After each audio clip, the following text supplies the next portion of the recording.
Assalamualaikum alhamdulillahirabbil alamin. Sholawat dan salam kita curahkan kepada baginda Nabi Muhammad SAW. Sultan Suryansyah merupakan raja kerajaan Banjar pertama yang memeluk agama Islam. Sewaktu kecil namanya adalah Raden Samudera, setelah diangkat menjadi raja namanya menjadi Pangeran Samudera dan setelah memeluk Islam namanya menjadi Sultan Suryansyah. Gelar lainnya adalah Panembahan atau Susuhunan Batu Habang. Berdasarkan sejarah, Sultan Suryansyah memeluk agama Islam dibantu oleh Hatib Dayan. Pada tahun 1521 datanglah seorang tokoh ulama besar dari kerajaan Demak bernama Hatib Dayan ke Banjar masih untuk mengislamkan Raden Samudera beserta sejumlah kerabat istana, sesuai dengan janji semasa pertentangan antara kerajaan negara Daha dengan kerajaan Banjarmasih.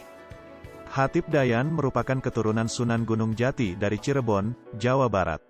Ia menyampaikan syiar-syiar Islam dengan kitab pegangan surat layang kalimah sada di dalam bahasa Jawa. Ia seorang ulama dan pahlawan yang telah mengembangkan dan menyebarkan agama Islam di kerajaan Banjar sampai akhir hayatnya.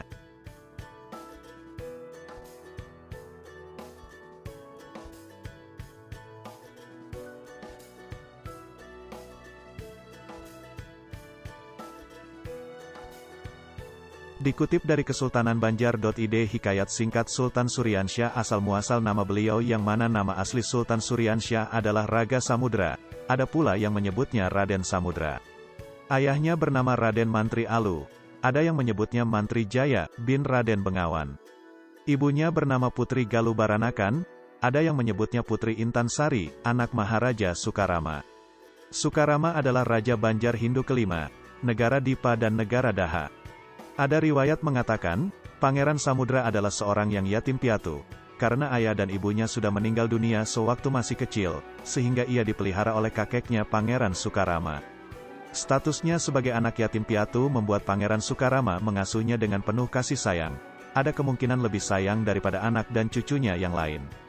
Karena keadaan ini maka keselamatan Pangeran Samudera berada dalam bahaya. Arya Taranggana, putra Tumenggung Arya Megatsari yang menjadi patih negara Daha menggantikan Patih Lambung Mangkurat, membaca gelagat tidak baik di lingkungan istana. Arya Taranggana memang dikenal sebagai orang yang cerdas, banyak ilmunya dan tajam pikirannya. Karena itu ia berusaha menyelamatkan Pangeran Samudera, dengan menyuruhnya meninggalkan istana. Pangeran Samudera kecil dihanyutkan di Sungai Nagara yang bermuara ke Banjarmasin. Jadi, Pangeran Samudera sudah menjadi orang buangan atau pelarian sejak berusia 7 tahun, sehingga ia disebut sebagai putra mahkota yang terbuang. Saat hidup terlunta-lunta di Muara Kuin, ada yang mengistilahkannya dengan anak nelayan yang misterius, sebab sehari-hari pekerjaannya mencari ikan, tanpa diketahui berasal dari mana dan siapa kedua orang tuanya. Menurut Sultan Hairul Saleh, Pangeran Samudera dalam pelariannya dipelihara dan sempat dijadikan anak angkat oleh Patih Dartasuta, seorang tokoh masyarakat Bakumpai. Namun ada pula riwayat mengatakan, Pangeran Samudera tidak yatim piatu, tetapi hanya yatim, karena ayahnya menghilang. Sedangkan ibunya Ratu Intan Sari masih hidup dan ikut masuk Islam ketika Sultan Suryansyah bersama keluarga masuk Islam. Terbukti di kompleks pemakaman Sultan Suryansyah juga ada batu nisan atas nama Ratu Intan Sari. Ibunya itulah yang memintanya untuk meninggalkan istana negara Daha guna menghindari mara bahaya. Dalam riwayat lain ada juga yang menceritakan, saat Raja Sukarama meninggal, Pangeran Samudera yang saat itu berusia 7 tahun diselamatkan oleh Arya Taranggana dengan dihanyutkan di Sungai Nagara yang bermuara ke Banjarmasin. Sementara Pangeran Samudera di Banjarmasin dirawat dan diangkat oleh Patih Masih. Patih senior yang disegani yang membawahi 4 distrik, mewakili 4 arah mata angin di Banjarmasih, Banjarmasin. Pangeran Samudera pun dinobatkan menjadi raja setelah meraih kemenangan memerangi penjajah dari kota yang dulu bernama Bandarmasih.